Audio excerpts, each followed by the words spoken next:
E aí, Jesus era maçom?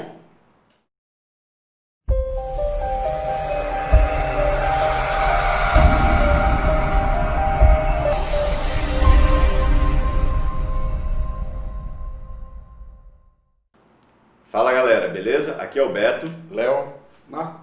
Bom, hoje a gente vai falar sobre um assunto complicado. Jesus era maçom?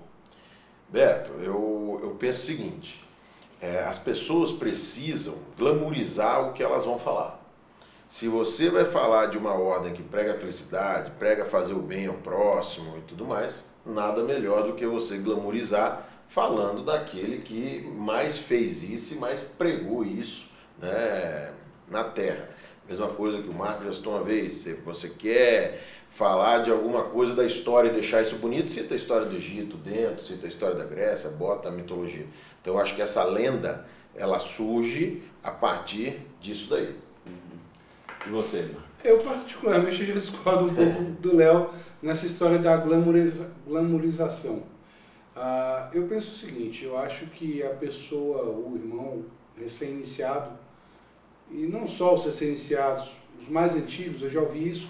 A primeira vez que eu vi essa história foi lá na IS, na nossa loja, mãe. Um irmão com mais de 70 anos levantou essa história e aí eu fui buscar um pouquinho. Eu acho que não é bem por aí só da glamourização, não. Eu acho que, na verdade, o cara se embebe de um conhecimento ou de instruções que ele acha muito legal, muito válido, que estava ali o tempo inteiro e ele não sabia, ou ele não tinha percebido. E aí ele vai buscar as correspondências. E, obviamente, a gente já falou isso aqui, a maçonaria hoje especulativa, ela tem a sua origem após o cristianismo. Todos os sistemas de ensino maçônicos, eles derivam de uma ou outra religião. Obviamente que os ensinamentos máximos do cristianismo e, por extensão, da Torá, pela maçonaria ter essa cultura judaico-cristã na sua fundamentação, acabam remetendo ao exemplo de Jesus Cristo. Entende? Então eu acho que muito mais até do que conscientemente querer dourar a pílula, eu acho que o cara quer trazer principalmente aquela ideia de que, olha, a gente está andando tão certo que nós estamos seguindo os passos do nosso Mestre Jesus Cristo. Eu tenho essa impressão, para mim é isso. Aí eu acho que a gente entra naquela pegada do cara que é maçom mesmo antes de ser iniciado, etc. E tal. Você teria na figura de Jesus, então, o máximo de um maçom. Né? Só que daí eu vou agora para uma outra situação, que é aquela que você mesmo coloca. Né? Maçom é pedreiro. E Jesus? Era o quê, mano? Até onde eu estudei era carpinteiro. Carpinteiro. Mas assim... Nem só operativo, então, seria. Mas só porque Jesus pregava a igualdade entre os homens, que ele pregava a liberdade dos povos. Então, as pessoas começam a associar a igualdade, a liberdade e a fraternidade a Jesus Cristo. E aí começam a dizer que então Jesus era maçom. Sim, e a gente pode ir mais além, né? Não é só essa questão. Jesus, quando foi começar a sua peregrinação, a sua pregação, ele já era órfão de pai carnal, né? Claro, ele é filho de Deus, mas José já não estava mais habitando, então ele era filho de uma viúva. Jesus junta um grupo predominantemente de homens, né? Os escritos dizem que os 12 apóstolos eram compostos por homens, e veja, estou me atendo àquilo que é certificado. Não vou falar de manuscritos mortos, nada disso. Vou falar daquilo que a gente tem como verdade, que é o livro da lei, que é a nossa Bíblia. Ou seja, 12 apóstolos. Quantos precisam para a gente fazer uma loja funcionar? 13, né? Sendo o chefe. E por aí vai. Argumentos por uma pérola dessas, por uma ideia brilhante dessa, de querer trazer Jesus Cristo para o centro da maçonaria, existem. Outro dia, conversando com um irmão que eu respeito pra caramba, pela sua capacidade não só de entendimento, mas principalmente pelo seu discernimento, ele falou, poxa, mas eu nunca tinha pensado nesse assunto desse modo que você está colocando. Fala essa brincadeira do carpinteiro e do pedreiro. Ele falou, até onde eu sabia, dos 12 aos 30 anos, Jesus ficou oculto. E até onde eu sabia, ele tinha sido guiado nos seus estudos por mestres maçons.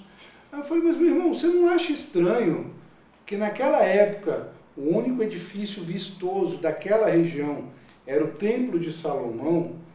Você acha que aqueles pedreiros, né, operativos teriam capacidade de suplantar o que era ensinado pelos fariseus, que eram os senhores da lei? Não é muito mais fácil ele ter sido bem criado pelo pai carnal dele, José, dentro da tradição judaica? Porque, acima de tudo, independente de fé ou não, eu vejo que Jesus Cristo era um grande estudioso da palavra. Ele sabia muito bem o que ele estava fazendo e ele se embasava muito bem nas tradições antigas do judaísmo. Ele conhecia as profecias, ele conhecia o que ele estava fazendo.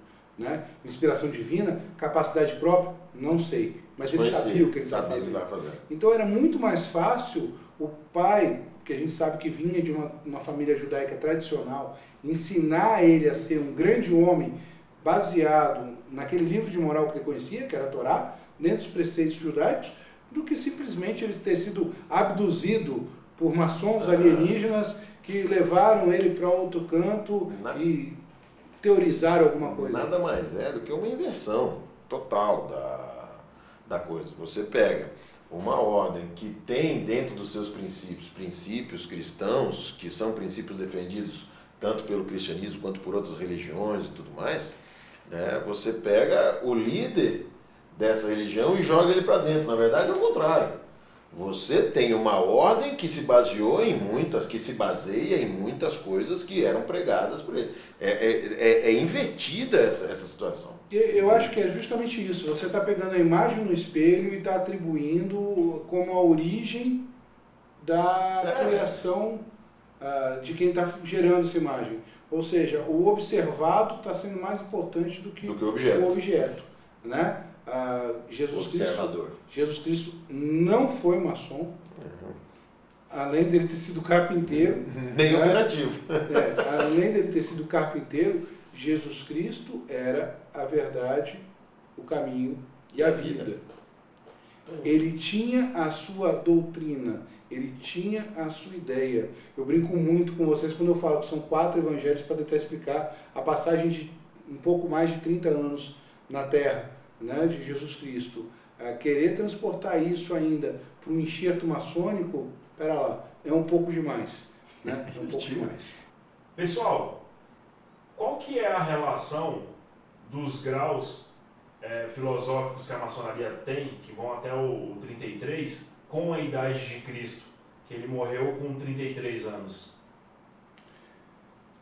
Na verdade, apenas uma escola, aliás, duas, a do Niramita e a escocesa, a antiga e aceita, vai até o grau 33. Outras escolas param no grau 6, outras param no grau 9, grau 7, outras no 3, né? O sistema alemão no 3. Eu, particularmente, eu não vejo associação, porque, na verdade, quando o pai que organiza os graus filosóficos do escocês, ele baixa para 33, porque chegou a ser 39. Na França, quando ele era praticado, era 39 graus. O pai que organiza isso. É mais ou menos para vocês dois também, que praticam o mesmo ofício que eu, é aquela velha questão da anatomia. São 34 vértebras, 32 ou 33? Convenciona-se o 33, porque a idade de Cristo fica fácil de lembrar. Né? Os graus também não têm uma explicação lógica. Veja bem, na verdade, os graus eles não são por números. Convencionou-se chamar por número porque os títulos são muito, primeiro, pitorescos. Sim. E segundo, são muito longos. Né? O Real Príncipe do Líbano, não sei das quantas, sabe? Intendentes do edifício, preboste ou juiz, e por aí vai. Tá? Então eu acho que é isso. Eu acho que pra gente concluir isso daí, é a gente lembrar o seguinte: a maçonaria especulativa, ela surge a partir dos anos 1700, anos do Senhor. Não é? Depois de Cristo. Então, é muito claro que Jesus Cristo não era maçom, e como nós já colocamos aqui, nem operativo. Mas assim, lembrando que a maçonaria operativa, ela começa bem antes. Sim. Só que a maçonaria, como a gente conhece hoje, em 1700, né? Então, beleza, pessoal. Um abraço para todos. Então ficou explicado aí, Jesus não era maçom, né? Feito. Valeu, um abraço. Pessoal, até a próxima.